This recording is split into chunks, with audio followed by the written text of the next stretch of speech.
Welcome to the Mindfully Masculine podcast. This is Charles. Okay, so this week, Dan and I will continue discussing 5 love languages for men. And this chapter is how to become fluent in gift giving. So this is formerly what I thought was my primary love language. Turns out I was wrong about that, and we'll discuss why in the episode. If you enjoy the show, please consider subscribing or following us on your chosen podcast app, and you can watch our full episodes with video on YouTube. Thanks and enjoy. Good afternoon, sir. Hello, Dan. How are you? I'm well. Me How are too. you? Good, thanks. There was something else I wanted to chat about with you.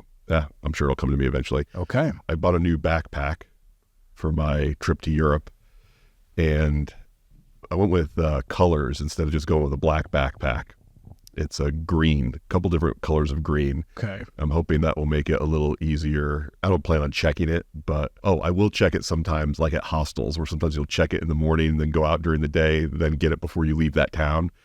And last time I did that in New York, they asked me, what's your bag look like? I was like, it's a black backpack. And the reaction I got was, ugh. So you got a green backpack for the people working at the front desk. It looks good too. I'm pleased with the styling, the aesthetics of it.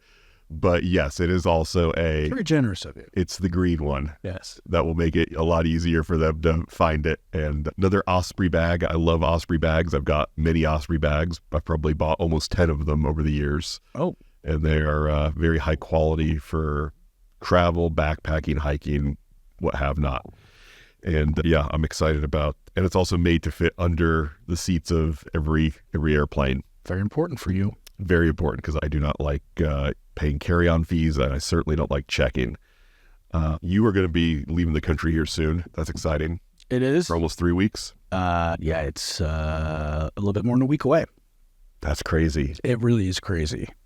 Yeah. Yeah. Flying out of Orlando. Flying to Orlando, and I had said I was going to Paris directly. We're not. I forgot we have to stop at JFK first. Ugh. Yeah. And we're leaving on Memorial Day. I just realized that. So we need to get there nice and early, because last time, if I remember, we were traveling during spring break, and we didn't get to the airport in time to account for all the people that were there, even at a 5 a.m. flight. So we're going to leave nice and early. What time's your flight from Orlando leave? It is, I'm not sure. It's not that. I'm just saying we're going to get to the airport 3 or 4 hours ahead of time. I mean, depending on what time the flight is. I think it's in the afternoon, but Okay. our flight from JFK over to Paris directly is at 12:30 the next morning. So I think we land in JFK at 1 or 2, something In the afternoon. in the afternoon. We have to grab our bags, head over to a different terminal, check in there, because there's no association there, so it's not. Oh, wow. Okay. But we saved a ton of money by doing that. Gotcha. And so 12:30 the next morning, like a half hour after midnight? Yes. Oof. Yes. Uh, So then, we land in the afternoon, like 2:30 in the afternoon, something like that. Yikes. So you're gonna be in New York for 20 hours, something like that? No, because we land in the afternoon. Oh, okay. You land. Okay, gotcha. Yeah. We're only, it might be 7 hours total. Gotcha. We'll be at the airport. And you gonna get a pass for the lounge, or what's the plan? No, I don't think so. I just gotta sit in a chair for a couple hours? Probably. No, so by the time we get off the plane, grab our bags, head over to the other terminal, grab something to eat, check in, You have to go get through something to security eat, and everything. security again. Oh, wow, yeah. I want to give ourselves like 3 hours before that. So we're not going to have it's a not gonna be whole lot of time. time. It's not going to be worth the lounge. Yeah, because you're gonna wait for your bags to get off the carousel. Yeah. Then go to the other terminal, go through check your bag, go through security. Yeah, you won't have more than an hour or two probably sitting with no. butt in a chair. And who knows how crazy it's going to be, because that's still going to be like ending with the end of the Memorial Day weekend and stuff. So it could be a little busy. Yeah, I think that could be crazy. I hope it works out well for you. Yeah, fingers crossed. So I did do a surprise upgrade for her. She doesn't know about it. I got an upgrade with Norse. You can have a special priority line for check-in and boarding, and it wasn't bad. It was like $15 a person or something. That's not bad at all. And I'm like, you know what? At 12:30 in the morning after traveling, and I don't want to deal with any of that nonsense. So that's more than worth it. I may have to look at what my options are for that. And I keep seeing ads for them for other trips too, where round trips to London for $290 and stuff. There's some pretty good deals on that airline, and it makes me think I should go over there again. Especially for the summer. Yeah, when it's nice. Yeah, but this year, I've already decided not to do Machu Picchu this year. I was thinking of trying. You did? Oh. My years, the rest of this year is just so jam-packed between moving and other trips that I want to go on. Just trying to do Europe. Try to do Europe and Peru within a month of each other. Oh. Yeah, just juggling those logistics and leaving my cat alone for that much, and all that. I think I'll be happier if I just do one big trip a year and keep doing little trips. Like I'm going to Podcast Movement and maybe the Tony Robbins thing, and and there's another city I want to go visit, the zoo. I may go to San Diego to check out their zoo at some point. So I got a lot going on, and just trying to add another big trip on top of it. Yeah, it was just logistically too much work, so I'm gonna skip it for this year. A good move. Yeah, I think so. All right, let's get into the next of our love languages. This one, so far we have covered words of affirmation, and we have covered quality time, and this will be our third one, which is gift giving. Yes. And this one can be a little touchy for some people because of the baggage that they build into it. It could also be touchy with some women for the same reason that words of affirmation can be touchy.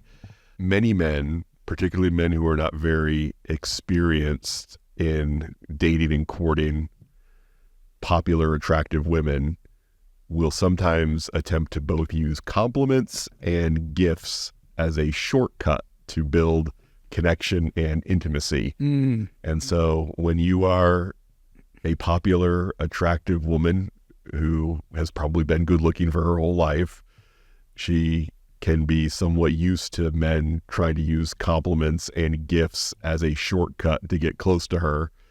And it can be a turnoff when somebody that she's not attracted to attempts to use that sort of thing to get into a relationship. Yeah, that can be touchy. I've seen it happen. Yeah, I think my question is, if the gift is thoughtful and not simply a dozen roses or some sort of like jewelry or something like that, if there's some meaning behind that, like there's some significance, is that still an issue in your mind? 100%. Yeah? Maybe worse. Interesting. Okay. Look, think about it. You're friends with a girl. She's in your friend group. You've got a crush on her. And you think back to some thing she said once and make her a very elaborate handmade gift based on that and give it to her. Mm-hmm. This is all about your gifts and the actions you take, whether it's how often you're calling, how often you're texting, giving gifts. All this stuff needs to be in proportion to the relationship the two of you actually have, not the one you wish you had or the one that exists in your mind. Okay, that's an important point to make. Yes, sure. And I would say, if it's out of alignment with what reality is, and he does mention also in terms of the gift giving, if you are out of alignment with the lifestyle that you have with your wife in terms of, or your partner, right? If you do really well, getting your gifts from the dollar store all the time isn't going to cut the mustard. If you don't have a lot of money, then those things are a little bit more appropriate. Yes, right? No, absolutely. And I would say the better you're doing financially, the more value your time has. And so something that you make for her is going to be far more valuable than even an expensive thing that you buy for her. That's great. That's a great point. Because it is the thought that counts. But this opens with a awful story that has me infuriated. The very first part, Eric spent a year in Kelsey's friend zone before she agreed to go out with him.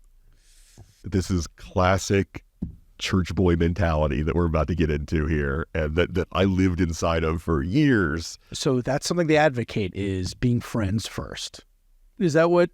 Not only that, Okay. I'm not familiar. The friend zones don't exist, Dan. We've talked about this plenty of times. There is no such thing as a friend. You never find a man in the friend zone who is not also a dishonest person. What I was getting at was in terms of when you say it's very churchy and preachy, is that something that they are advocating for when guys and girls get together, that they should be, you know what I'm saying, start out in that.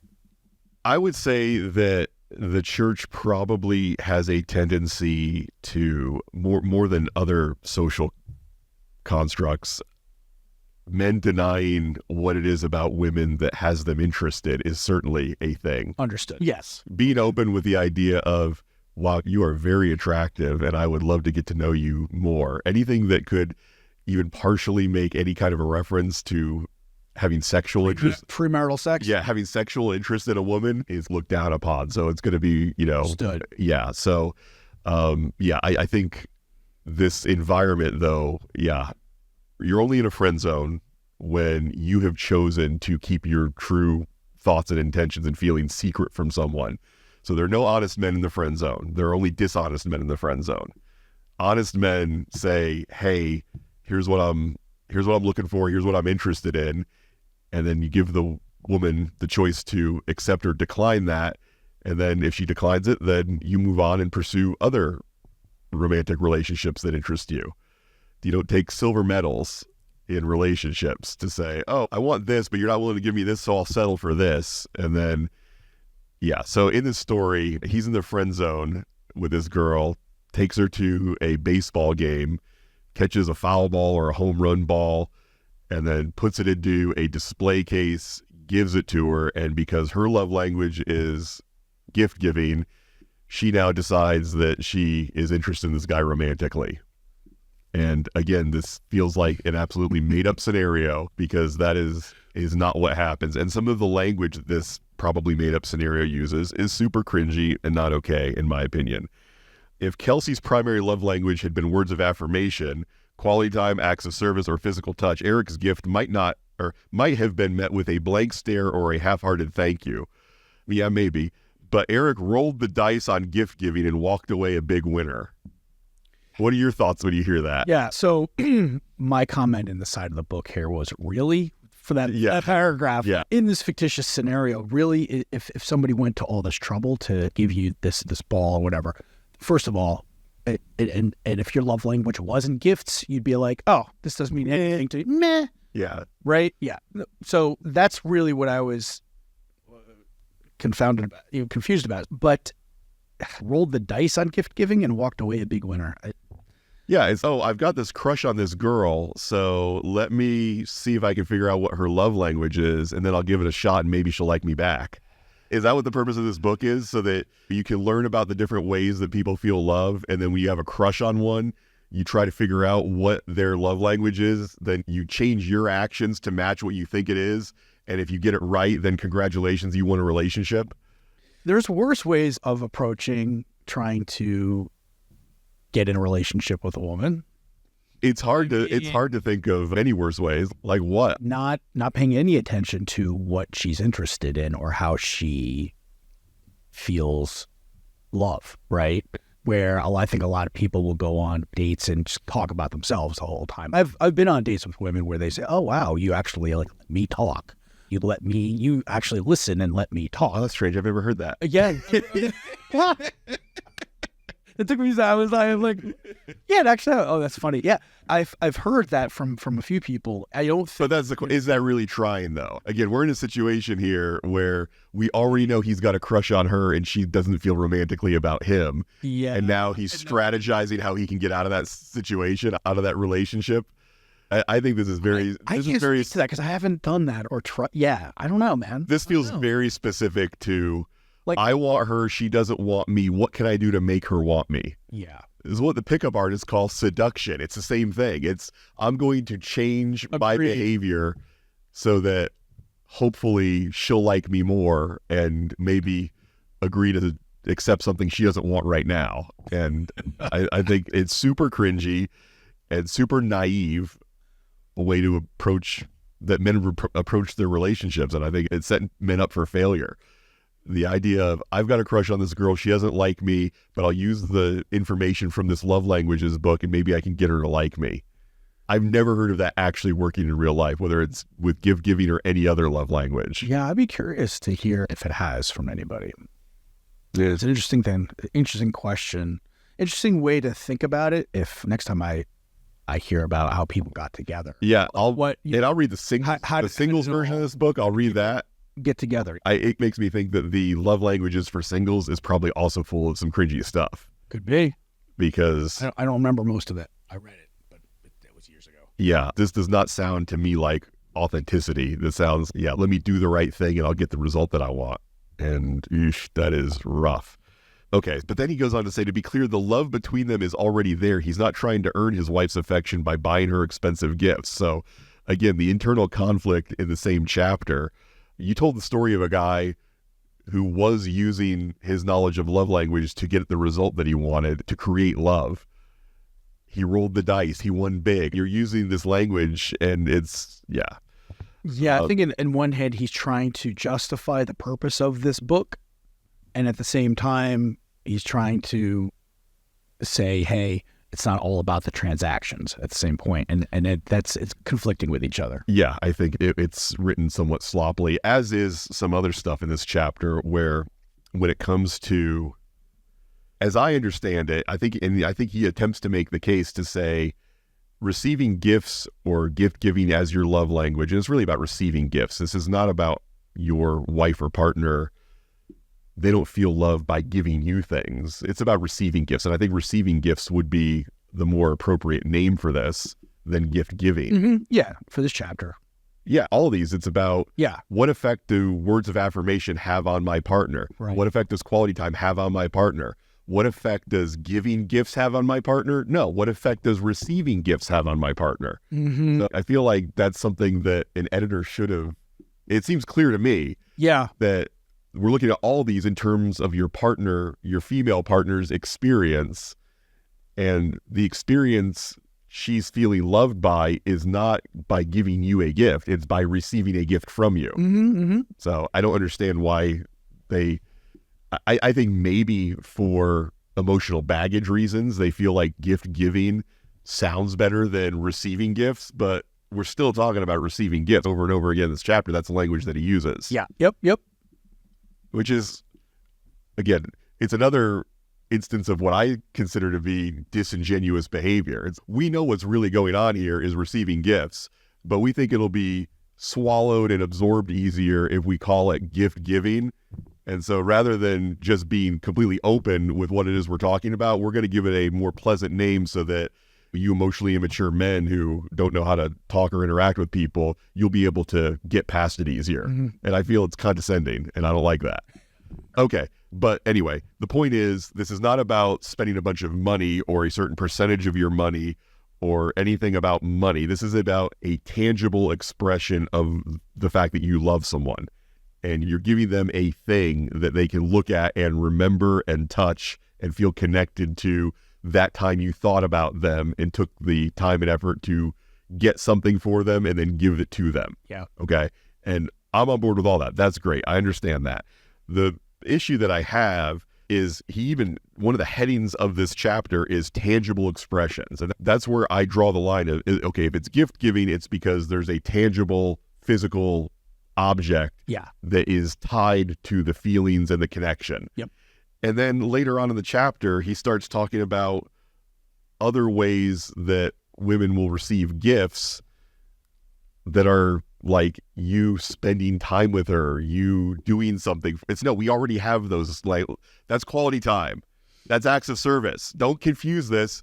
Just because you feel uncomfortable that some men might feel uncomfortable about their wife's love language being receiving gifts. Yeah.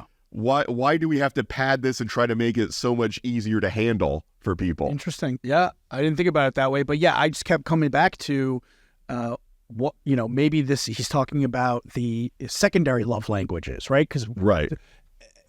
But that's what this is. It's not a dialect of gift giving. I don't believe it doesn't seem that way to me either. And yeah, he says, I think gifts may be purchased, found, or made. Okay, perfect. Mm-hmm. That's it. If it's not something that you purchase, it's not something that you find, and it's not something you make, then it's going to be not a gift. It's going to be something else, which is fine. But I think that we're right to be confused about this and feel like this is clunky language, that it seems like there's an agenda that is trying to be accomplished by recategorizing some of these things as gifts. Right. So this is where he talks about the guy who goes to play softball. Oh, this story drives me crazy. And when his wife's mother passes away, right? Yeah, let's talk about that guy. What are their names here? Tony and Sonia are their names. And Sonia, yeah, this is where the gift of self or the gift of presence. Sonia says to the author, assuming that she exists and this conversation ever happened, which I don't believe, "My husband loves softball more than he loves me." "Why do you say that?" I inquired. "On the day our baby was born, he played softball. I was lying in the hospital all afternoon while he played softball." Was he there when the baby was born? He stayed long enough for the baby to be born, but 10 minutes afterward, he left. So the baby's now 15, and she's telling the story, I assume, in a pastoral counseling session. "Have you based your conclusion that Tony loves softball more than he loves you on this one experience?" "No, on the day of my mother's funeral, he also played softball." "Did he go to the funeral?" "Yes, he did. He went to the funeral, but as soon as it was over, he left to get to his game." Okay, and then it gets even crazier. So he asks Tony about this, and Tony's, "Yeah, I knew she'd bring that up." I was like, "Oh, yeah, because she's been complaining about it for 15 years and you've never apologized?" "I was there through all the labor when the baby was born. I took pictures. I was so happy. I couldn't wait to tell the guys on the team, but my bubble was burst when I got back to the hospital that evening that she was still admitted into, and she was furious with me. I couldn't believe what she was saying. The best part, I thought she would be proud of me for telling the team." Again, this is like bad sitcom writing. Yeah. This is, how can we write a story where some clueless guy does something absolutely ridiculous, so wild that the audience of idiots will think this is funny, and then just send the message of, look how dumb guys can be. They're clueless. They don't understand anything. And that's what this feels like. Somebody was a crappy sitcom writer and decided to make up this story to just look how clueless guys are. And yes, sometimes we are clueless, but we don't need these absolutely extreme, ridiculous, cartoony examples to understand, sometimes we're clueless. Yeah. And the idea that I thought she would be happy that I wanted to show the pictures of my newborn baby to my friends. I thought she would, and the same thing with the aftermath of the funeral. I thought she'd be happy for me that I was blowing off some steam by leaving her alone on the day of her mother's funeral to go hang out with my buddies playing softball. Like, where's this coming from? I thought she'd be happy that I made this decision that was 100% for me and 0% for her. Yeah, I see that a lot on television shows where they make the guy so dumb and immature that he's like a child, like a clueless child.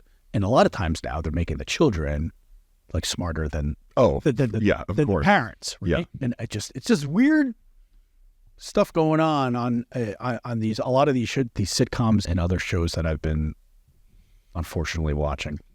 Yeah, and when you behave this cluelessly, there's no studio audience that's going to laugh at it, and you're not going to get an Emmy. It's going to be, we're getting divorced now. I get to see my kids every 2 weeks, and she has half my income. Yeah. It's not funny when you watch media like this, and it's, oh shucks, the super hot wife is going to be fine with the out of shape guy who's clueless all the time. Yeah, it's try to put 10 years of that into a marriage and see if you're still married at the end. And it is ridiculous that somebody who's writing a book that is at least psychology adjacent, if not an actual psychology book, is using examples like this. And we get to eventually Sonia was able to forgive him, and Tony came to understand why his presence was so important to her. Is that the order that it happened in? Yeah. Or was it he figured out why this was a problem and apologized, and then she was able to forgive him? I don't see. And either way, this is not, the love language is not gifts. Yes, exactly. This is not gifts giving as a love language. If it is, is there even a love language at play here when you can't decide that I shouldn't go play softball on the day my kid's born or the day my mother-in-law is buried? I feel like he shoehorned this into this chapter to fatten it up a little bit. Yeah, I agree. It could be because I think the whole section on the gift of self is just in there because men are uncomfortable with actual gift giving being a love language that can stand on its own. And look, I used to feel like receiving gifts was my love language. I don't think so anymore, and I still have yet to take the full test. But I think receiving gifts, or gift giving, as he insists on calling it, is going to be at the bottom or near the bottom of my 5, because in my case, I don't think it was really about receiving those tangible reminders. I think it was more about okay, this person is willing to sacrifice for me, and then that makes me valuable. Mm-hmm. That means they're willing to set aside some of their own time or money or effort, whatever, and that proves that they think that I'm worth sacrificing for. And yeah, I don't know a lot of people whose primary love language is receiving gifts. I don't think I've ever dated or been with someone for any period of time that was their primary love language. But in my case, and again, this is where I wish he would have gone into some explanation, and maybe he does in the original 5 Love Languages book.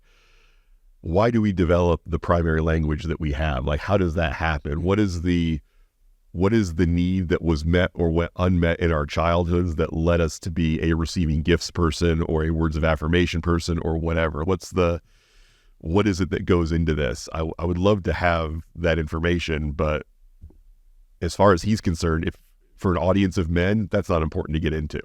And I don't know if the other books do get into that, or if he's even qualified to offer opinions on that kind of thing.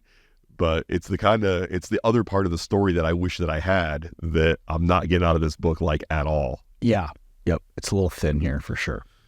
All right. At the end of each chapter, he's got this little phrase book where he gives some tips, and all of them, I think some of these are decent, some of them are terrible.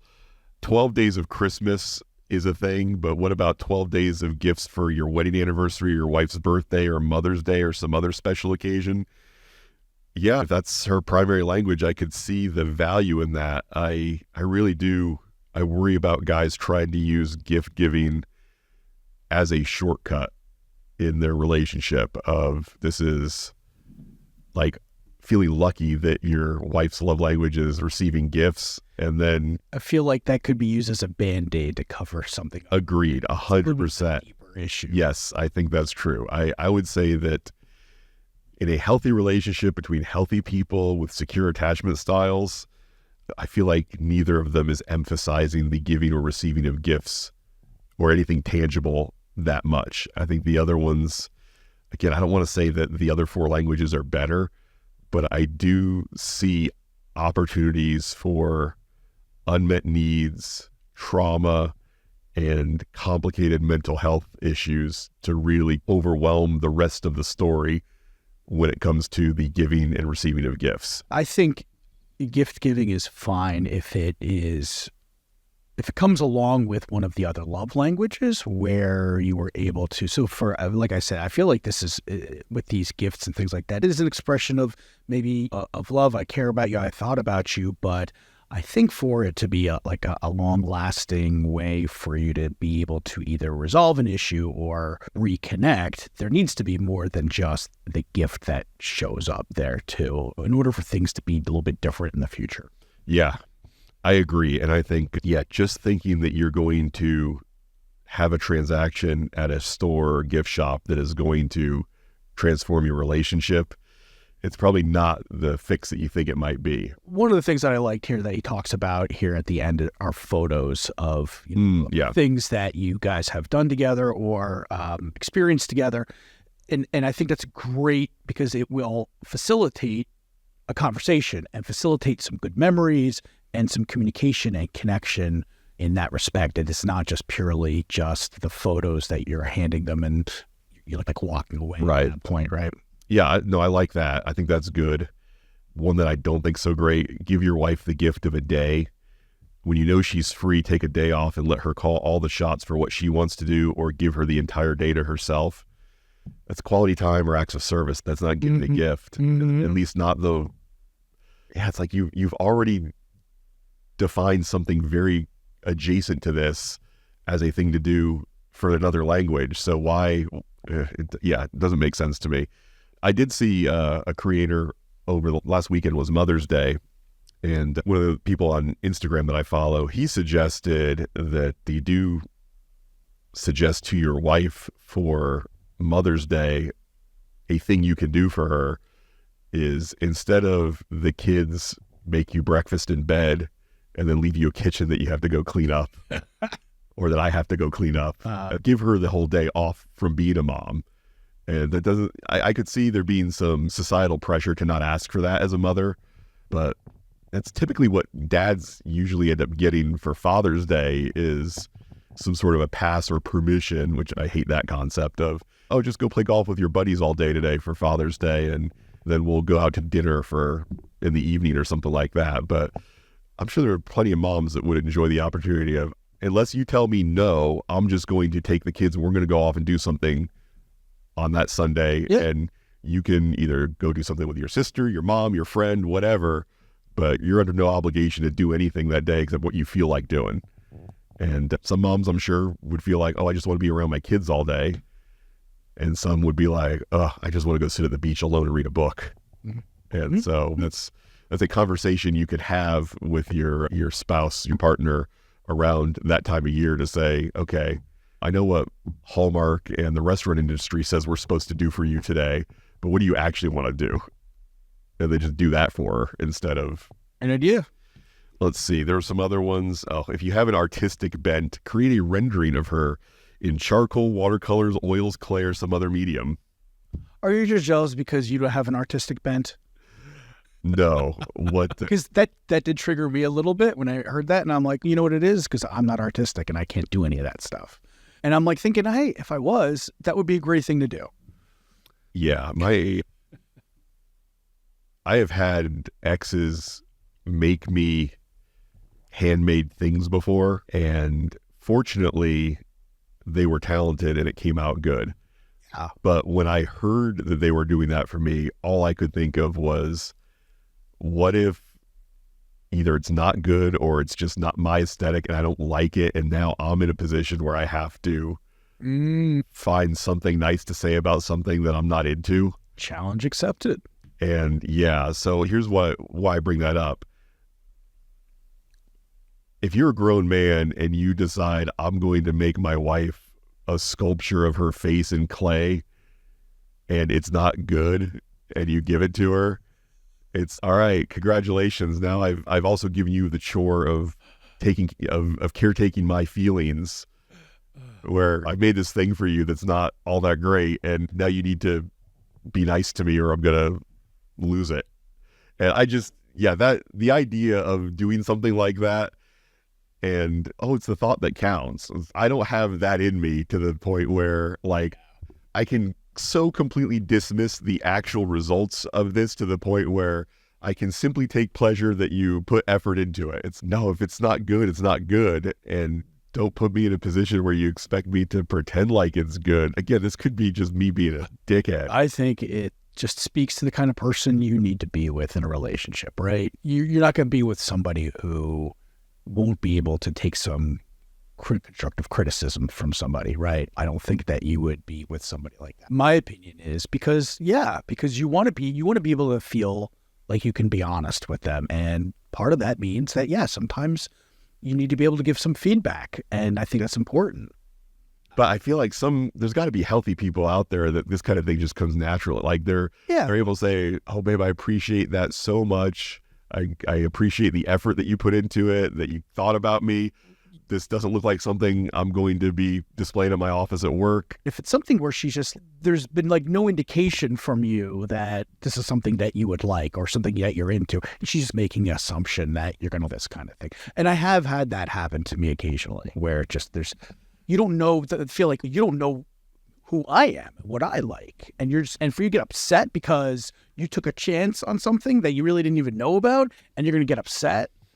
I don't know. I feel like somebody who knows you is not going to try to get you. Like, for example, at Christmas time, a lot of times my grandmother would send clothes from Germany, and we lived in the United States. And their style was a lot different. I'm sure. And so I would get stuff, and it's one of those things where it's just, I'm never going to wear this. And my mom would make me put it on, take a picture, send it to Oma so that she could see that I'm wearing it.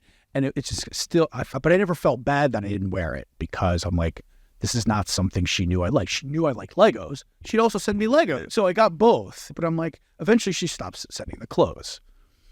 Yeah, I'm thinking about But if she had been crying about it, I would have felt horrible. But at the same time, I don't understand that. It's not.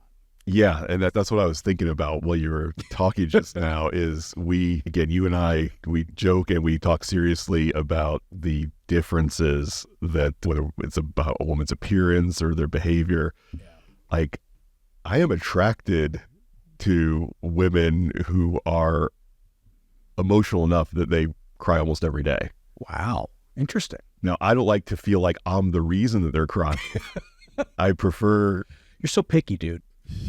Yeah, to date a woman that, and I have, and yeah, like we're just going for a walk and we see some baby ducks and she starts crying. That has a whole lot of other features and attributes that are packaged with it that I find extremely attractive in a partner. And you got to take the difficult side of that with the positive side of that. So I would say someone making something for me and me being as pleased with it as they hope that I would not see crying as any kind of an extreme reaction to that. Interesting. Yeah. Look, I said for me. Right. Yeah. Yeah. No, that's interesting that, yeah. Huh. It would still it'd be an extremely uncomfortable reaction for me to deal with, but that's probably why I wouldn't want that. Yeah. Because it's, oh my gosh, I don't want to see anybody cry. Yeah. Yeah. And if I'm going to date women that react that way to things, then I have to be okay with, just because she's crying over something that I played a part in doesn't mean I'm a bad person, doesn't mean she doesn't love me, yada, yada, yada. That's a lot of work you got to do. It is. And because it's a lot of because immediate distance out of a hole you need to climb. Like we talked about in the last episode, when I see a person I care about crying, it's okay. We are now on mission, make things okay enough that she's not crying anymore. And that's not what they're looking for necessarily. They're not looking for, okay, I need the circumstances to change so that I don't feel like crying is the appropriate response anymore. So that's on you, Charles. You have to do all the work to change circumstances so I don't feel like I have to cry. That's not what they're looking for. What they're looking for is, okay, just sit with me for a minute while I cry about this, and then everything will be fine. Yeah, and that's difficult. It's been impossible for me so far. Yeah. And how do you not feel like you need to do all this work to change circumstances yourself, all of these things that are because, in my opinion, is an overreaction to the situation. And now the burden's on you. And then if you can't live up to that, which is going to be difficult because she's got her tendencies, you're like setting yourself up for a no-win situation almost. That's the way I look at it. I think that's difficult. I think part of the reaction that we have as men to crying women is because of the way we feel about ourselves when we cry and how not okay we are with those feelings when we're experiencing them first person. Mm-hmm, yeah. So when we see them third person, we're like, oh my gosh, I wouldn't feel okay if I was going through that. I would want someone to rescue me from those feelings if I was experiencing that. So now, therefore, it's my job to rescue her because I'm so uncomfortable with watching her go through it. Mm-hmm. Yeah. And so I think that's probably the root of that is when I'm having those physical symptoms of an internal emotional state, it feels unbearable to me. Therefore, I can't bear watching someone else go through it either. And I guess the work would involve getting more comfortable with feeling those feelings and expressing them that way yourself. And then when you see somebody else going through it, you're not as off-put and upset. And I think, and also I would say also not feel the need to change things. Just let it be okay with that. Yeah, it's a tough one, but so it's good. It's tough from both directions too, because if you give a gift to someone who that's their love language and they don't receive it the way you want them to, then there are opportunities for losing control of your emotions, getting angry, getting sad, getting attacked, getting defensive. I mean, there's a whole lot of ways that making these efforts and trying to make these connections to people can go wrong. And I would say it would be valuable to workshop some of those scenarios to say, okay, I'm gonna get her this gift And here are all the ways it could go right. Here's all the ways that it could go wrong. And here's what if it goes wrong, here's how I've decided in advance I'm going to react to it. Yeah, I think when we talk about this with, I think No More Mr. Nice Guy is not really being attached to outcomes at times, right? So this might be a good opportunity also to not be so attached to one specific outcome or reaction from her when you do give a gift. And that all is contingent upon where you believe your value as a man comes from. Is your value as a man found in your ability to give people what they expect from you, or do you have some internal well of dignity, respect for yourself, self-love, confidence, competence? If you don't have all that stuff internally, then yeah, whenever you try to reach out to someone in a new way and it doesn't go optimally, you're going to immediately hit that shame spiral and then act out. Yeah. And yeah, some of these things are risky. And if you haven't done some internal work, it's going to be tough for you to accept the disappointment of, hey, I tried to speak to her in her love language and it didn't go well, so I'm never going to do that again. Yeah. I could see that being an easy conclusion to come to. And look, honestly, people don't often listen to podcasts like this or read books like this because everything's perfect. You're in this mode because something's not working out. And so you're already going to be a little heightened, a little activated. And so when you try one of these things and it doesn't go perfectly, yeah, you got to just have that attitude of, I'm a scientist running an experiment and I will note the results and I will change the experiment next time. Yeah, and I think also we talk about the gratitude practice and being grateful of the things that we have in our life. And by doing that regularly, it keeps on top of mind all the other support systems that you have. So if this one thing doesn't work out so well in terms of what you expect for the reaction, at least you were just recently thinking about all the other things that you've got going on in your life that give you that foundation of support. So I feel like it's going to sting a little bit less. Yes, and if you could take value in the idea of, I'm a person who tries new things that make them uncomfortable, and I know that those things will often go poorly and the other times they'll go great. And I am still the person who tries those things. I'm the man that tries new stuff that I'm afraid of how it might work out, but I do it anyway.